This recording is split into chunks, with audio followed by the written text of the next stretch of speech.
Hello guys, मैं हूं शिवम बारगो। आप देख रहे हो YouTube channel full on guide. दोस्तों अभी हम लोग पढ़ने जा रहे हैं हिस्ट्री क्लास 11th की, जिसका चैप्टर नंबर 2। पहला पार्ट इसका मैंने पहले ही बना दिया, मेसोपोटामिया जो लेखन कला और शहरी जीवन है, इसका पहला पार्ट। और ये है दूसरा पार्ट, बहुत ही ज़्यादा विस्तृत से आज हम लोग समझने वाले हैं आगे के पार्ट को।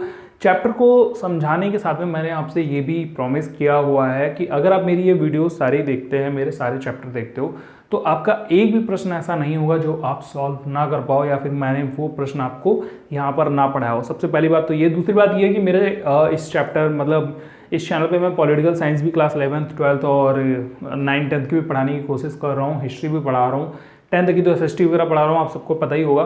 तो वो भी आप जाकर चेकआउट कर सकते हो, अपने दोस्तों को शेयर कर सकते हो, भाई बहनों को प्लीज़ यार शेयर कर दो, क्योंकि मुझे एटलीस्ट बहुत ज़्यादा सब्सक्राइबर की ज़रूरत है ताकि मैं जल्दी से जल्दी और वीडियोस बना पाऊँ। और वीडियोस कंटिन्यूअसली बनाए रखने के लिए मुझे सब्सक्राइबर देखो चाहिए, और सब्सक्राइबर नहीं मिलेंगे तो यहाँ पर जो है मुझे वीडियोस बनाने में दिक्कत होगी। अब दोस्तों हम लोग बात करते हैं चैप्टर की। मेसोपोटामिया चैप्टर मैं आपको पढ़ा रहा हूँ। तो मेसोपोटामिया जहाँ तक मैंने आपको पढ़ा दिया उसी के आगे से हम लोग स्टार्ट करते हैं। अगर आप हेडिंग देखोगे तो अगली जो हमारी हेडिंग है वो है शहरों में माल की आवाजाही।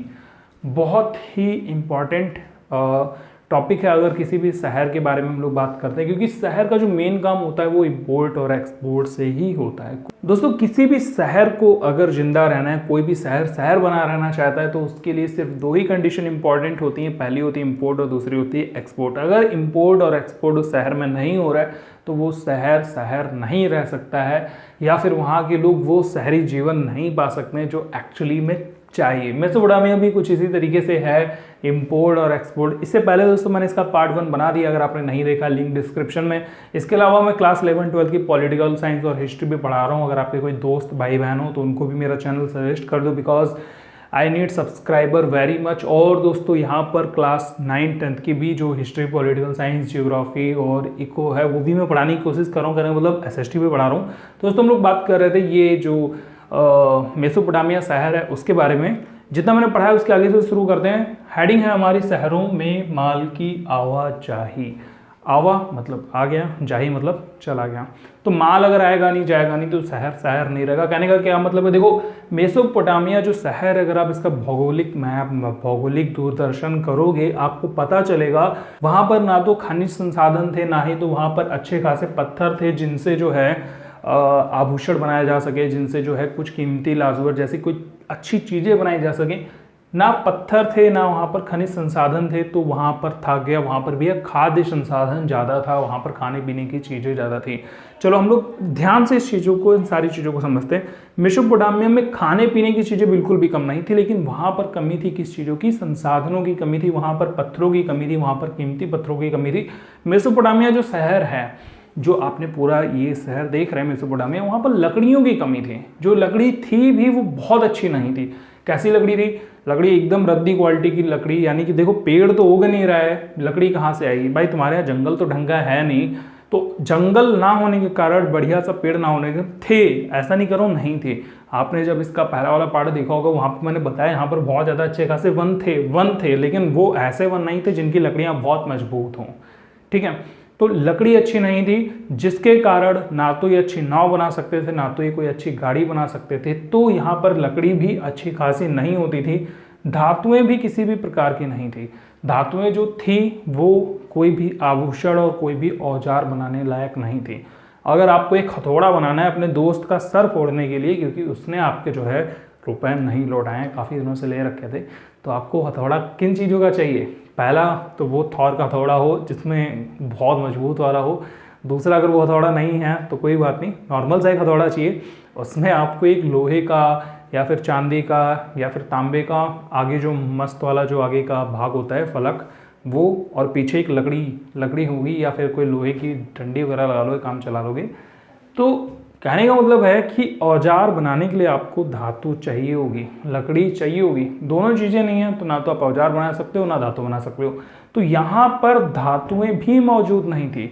धातु देखो भाई, लोहे का हो, चाहे चांदी का हो, चाहे तांबे का हो, सबके आभूषण भी बन जाते हैं और सबके जो है औजार भी बन जाते हैं। बट यहाँ पर ना धातु है ना लकड़ी है, सो दैट यहाँ पर बहुत प्रॉब्लम थी। तो ये क्या करते थे, इन सारी चीज़ों को मंगाते थे। अब देखो कुछ भी अगर आप मंगाओगे पैसा खर्च करोगे, ठीक है, पैसे आपको देने पड़ेंगे। लेकिन अगर आपके यहाँ पर पैसे नहीं चलते हैं तो आप बदले में कोई ना कोई सामान दोगे। तो ये लोग सामान भी देते थे। क्या सामान देते थे? ये खाद्यान्न देते थे, अपने यहाँ पर जो कपड़ा बनता है वो कपड़ा देते थे। खाद्यान्न का मतलब जो भी कृषि से ये लोग चीज़ें उपजाते थे वो देते थे। लेकिन किनको? सवाल आता है किनको? ये सारी चीज़ें जो हैं ये देते थे खाड़ी पार देशों को। खाड़ी पार मतलब जो बड़े बड़े पर्वत पड़ते हैं ना मेसोपोटामिया में, आपको मैंने कल वाली वीडियो में दिखाए थे पर्वत पहाड़, उन पहाड़ों के पार ईरान जैसे जो देश हैं, ईरान अरब जैसे देश, वहाँ पर ये लोग उनको खाड़ी पारम देश बोल सकते हैं। तो इन खाड़ी पार देशों को ये क्या करते थे, अपना सामान उनसे जो है उनको देते थे और बदले में उनसे ये सारा सामान लेते थे। तो ये सारा काम इनके यहाँ पर चलता था। यानी कि मेसोपोटामिया कपड़े बना करके, खाने की चीज़ें बना करके, ये कीमती खनिज संसाधन, बढ़िया वाले पत्थर, लकड़ियाँ, धातु इत्यादि मंगाते थे। आई होप आपको समझ में आ गया होगा। लेकिन प्रश्न बनता है, क्या प्रश्न बनता है कि भैया वो मंगाते किससे थे, ट्रेन से या हवाई जहाज़ से? तो भाई इसका आंसर है ना, देखो ट्रेन से मंगाते थे और ना हवाई जहाज़ से मंगाते थे। क्यों? क्योंकि ये बात हो रही आज से 3200 ईसा पूर्व। अगर आप टाइम पीरियड देखोगे लगभग तो तकरीबन 5000 साल पहले का पहुंच जाएगा। तो उस 5000 साल पहले ना आपका ट्रेन था ना आपका प्लेन था, तो जाते कैसे थे? हाँ, बहुत सही आंसर दिया, जानवरों से। लेकिन जानवरों से भी नहीं आते थे, क्योंकि अगर माल ढुलाई वाले जो जानवर होते हैं जैसे कि घोड़ा, जैसे कि गधा, जैसे कि बैल, इसके अलावा हाथी वाथी, जिन पे आप माल ढो सकते हो, ठीक है, तो उनको लाना ले जाना एक तो बहुत खर्चे का काम। अब खर्चा कैसा माल जानवरों में, भाई उनके चारे का तो ये व्यवस्था करना पड़ेगा ना, तो चारा वगैरह काफ़ी महंगा पड़ता था, ठीक है। दूसरा, समय भी बहुत अधिक लगता था। जहाँ 10 मिनट का काम हो, या मान लेते हैं 10 दिन का काम हो, क्योंकि दूर का था तो उनकी दूरियाँ दिन में ही चलती होंगी, 10 दिन, महीना भर, साल भर, लेकिन फिर भी बहुत बड़ा टाइम लगता होगा यार। जानवर से आप सोचो, जितना पैदल चले जाओगे उससे आधी सुस्त जानवर होते हैं, वो धीमे जाते हैं। भाग करके ले जाओगे तो साला घोड़े की सिवा कुछ और भाग नहीं सकता, और घोड़ा भागेगा तो सामान नहीं ले आ सकता। गधा चलेगा सामान ले करके तो उसके बगल में तुमको तेज़ी से चलना पड़ेगा, गधा धीमे चलेगा। कुल मिलाकर के जानवर परिवहन का अच्छा साधन नहीं थे। तो था क्या? शुरुआत में याद करो, मैंने आपको बताया था 2 नदियाँ, कौन कौन सी? दजला और फरात। तो जो फरात नदी है या जो दजला नदी है, नदियों को इन्होंने अपना आने जाने का साधन बनाया हुआ था। उसके लिए लकड़ी कहाँ से लाते थे? लकड़ी ये खाड़ी पार देशों से पहले ही मंगा करके नाव बनी बनाई ले लेते होंगे, या फिर कोई ऑप्शन होता होगा, वो सारी चीज़ें ले करके। पाल जो होता है, पाल आपने देखा है? आप में से बहुत सारे लोगों को पाल नहीं पता होगा। जैसे कि हमारा नाव है, तो नाव में ना एक ऐसे तिकोना सा ऐसे पाल बना रहता है। ये पाल हवा की मदद से जो है चलता होगा। तो कपड़ा तो बनाना इनको आता ही था, तो ये उस तरीके से पाल से अपने माल की जो है आवाजाही करते थे। अब दोस्तों यहाँ पर सोचने वाली बात ये कि इसमें कितना माल ले जाते थे। तो भाई नाव जो थी छोटी नहीं होती थी, नाव बहुत बड़ी होती थी। उस पर जो है 50 अनाज के, सामान के, पत्थर के बोरे भरे होते थे, पत्थर भरा होता था, आभूषण भरे होते थे, और आराम से मस्त एकदम लाते थे, ले जाते थे, बिंदास तरीके से जीवन परिवहन चल रहा था। अब आगे क्या समझते हैं? आगे हम दोस्तों समझते हैं, देखो लाने और ले जाने की तो बात ठीक है, लेकिन लाओ और ले जा तो तभी सकते हो ना जब वहाँ पर आपका कोई एक ऐसा साथी हो जो आपका सामान मंगाए, या फिर ऐसा कोई साथी हो जो आपका सामान बेच पाए दूसरे की जगह पे जाके।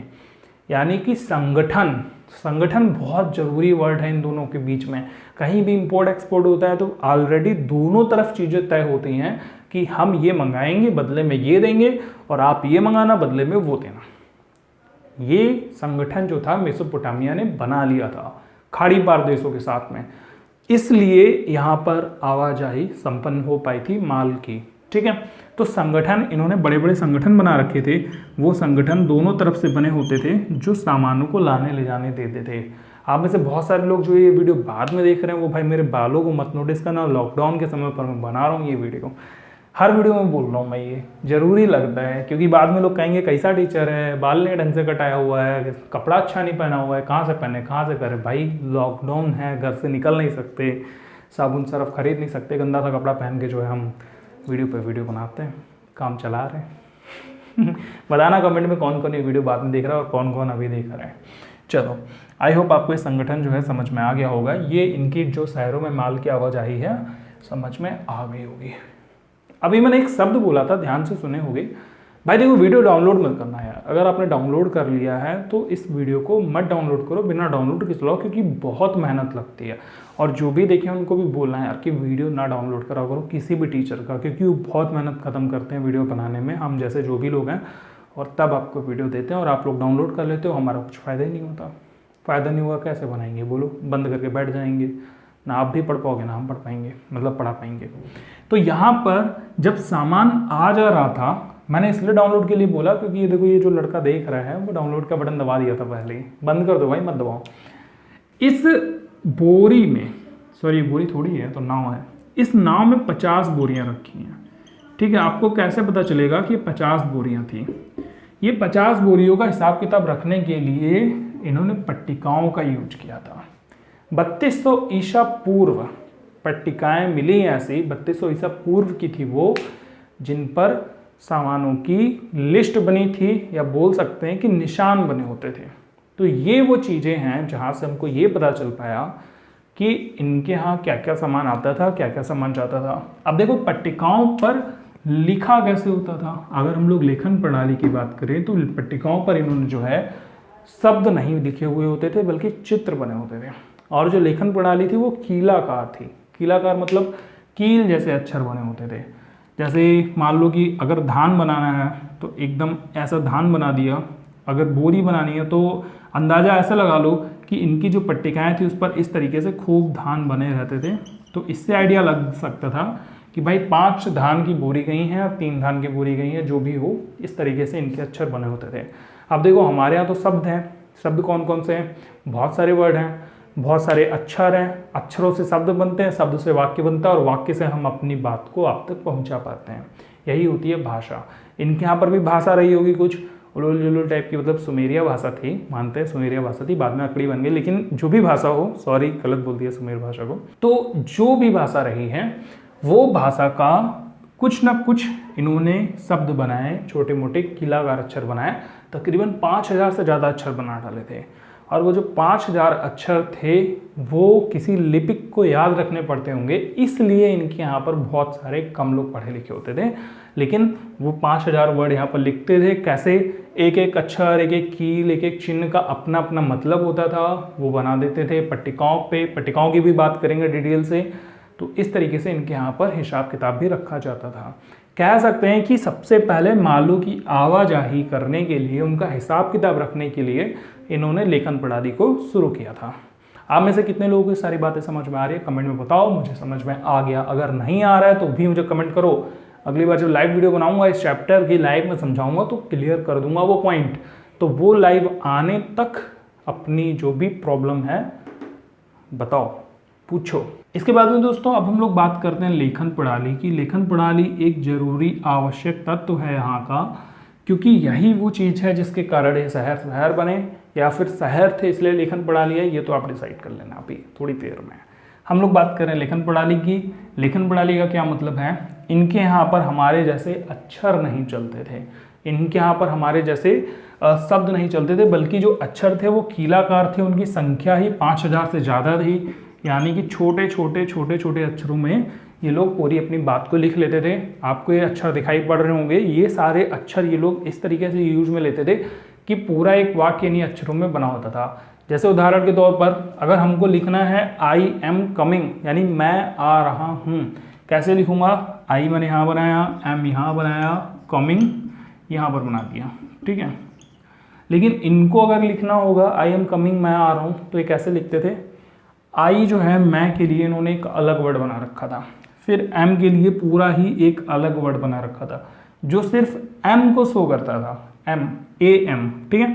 फिर कमिंग के लिए सीधा एक अलग अक्षर। तो देखो हम लोग कोशिश करते हैं लिखने की, यहाँ पे कैसे लोग लिखते थे। जैसे मुझे लिखना आई, इनके ज़माने की बात कर रहा हूँ। अब देखो एग्जैक्ट थोड़ी सेम होगा, लेकिन अंदाज़ा लगा रहा ना।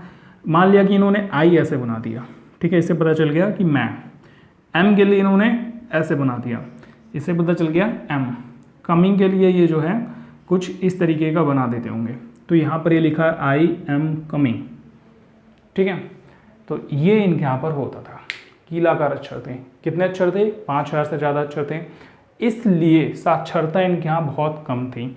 साक्षरता का मतलब पढ़े लिखे कितने व्यक्ति थे? कम थे, क्योंकि एक तो ज़्यादा पढ़ना पड़ता था, 5000 अक्षर याद रखने पड़ते थे, ऊपर से पट्टिकाओं के सूखने से पहले उनको लिखना भी पड़ता था और ये काम काफ़ी कठिन होता था, इसलिए सब लोग नहीं करते थे। अब बात करते हैं पट्टिकाओं की। पट्टिकाएँ क्या होती हैं? आप में से बहुत सारे लोगों को पहले से पता होगा क्योंकि आपने चैप्टर पढ़ा होगा, लेकिन जिन्होंने चैप्टर नहीं पढ़ा है उनको बता देता हूँ पट्टिकाएँ क्या होती हैं। कोई कुम्हार देखे हो? कुम्हार जो होता है अपना चौक चलाता है और मस्त एकदम गोल गोल सी मिट्टी बना करके निकालता है। वो मिट्टी जो होती है बिंदास तरीके से एक बर्तन बना देता है। उसी ठीक तरीके की मिट्टी ये लोग भी यूज करते थे, बशर्ते ये लोग गोल नहीं करते थे उसको पतला सा चौकोर सा ऐसे थाप देते थे और थाप करके उसके सूखने से पहले कोई नुकीली सी कील सी सरकंडे सी जो चीज़ होती होगी उससे वो जल्दी जल्दी अपने अक्षर बना लेते होंगे और उसके बाद में उसको सूखने रख देते थे। तो यहाँ पर ये होता था कि पट्टिका सूखने से पहले आपको अपना हिसाब किताब पूरा लिख देना है और जब वो एक बार पट्टिका सूख जाती थी तो जैसे हमारे घर पे बर्तन आता है, हमारे घर पे तो मिट्टी का घड़ा है, आपके घर पे है मिट्टी का घड़ा तो बताना कमेंट में, नहीं है तो कोई बात नहीं। तो वो जो बर्तन होता है एकदम मजबूत सा सॉलिड, वैसा ही इनका पट्टिका सूखा सका होता था। यानी एक बार जिस पे हिसाब लिख गया वो लिख गया और जिस पट्टिका की ज़रूरत ख़त्म उसको फेंक दिया। वही फिके हुए पट्टिकाएं आज हमारे लिए स्रोत बन गई। स्रोत मतलब हम मेसोपोटामिया के बारे में इतना सब कुछ जान पाए। तो इस तरीके से पट्टिकाएं बनाते थे, चलाते थे। अब अच्छा यहाँ पर एक छोटा सा लेखन कला का प्रयोग, लेखन का प्रयोग एक शब्द आया है। आप इस पैराग्राफ को पढ़ोगे तो आपको सच में बहुत अच्छा लगेगा। कहानी इतनी स्वीट है, इतनी मज़ेदार है। अब यहाँ पर कहानी भी कई लोगों को समझ में नहीं आती। एनमरकर की कहानी अरट्टा वाली कहानी है। मैं कहानी को अपने शब्दों में समझा देता हूँ, आप किताब में पढ़ के अपने शब्दों में समझ लो जा करके। पहले मेरी कहानी सुन लेना, फिर आप चाहना किताब में पढ़ना। कहानी में ये लिखा है कि सबसे पहले लिखने की शुरुआत किसने की होगी, तो इनके यहाँ पर एक काव्य चलता था। काव्य हमारे यहाँ भी चलते हैं, कविताएं। अभी आप देखोगे ना, अगर कविताएं डालोगे तो बहुत सारी कविताएं आएंगी यूट्यूब पे।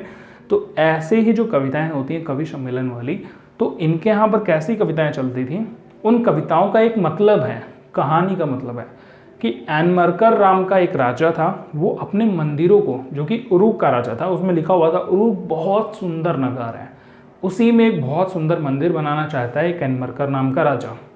वो जो राजा है वो अपने एक दूत को पड़ोस के गांव में भेजता है। पड़ोस का गांव कितना पड़ोस है? बहुत दूर है।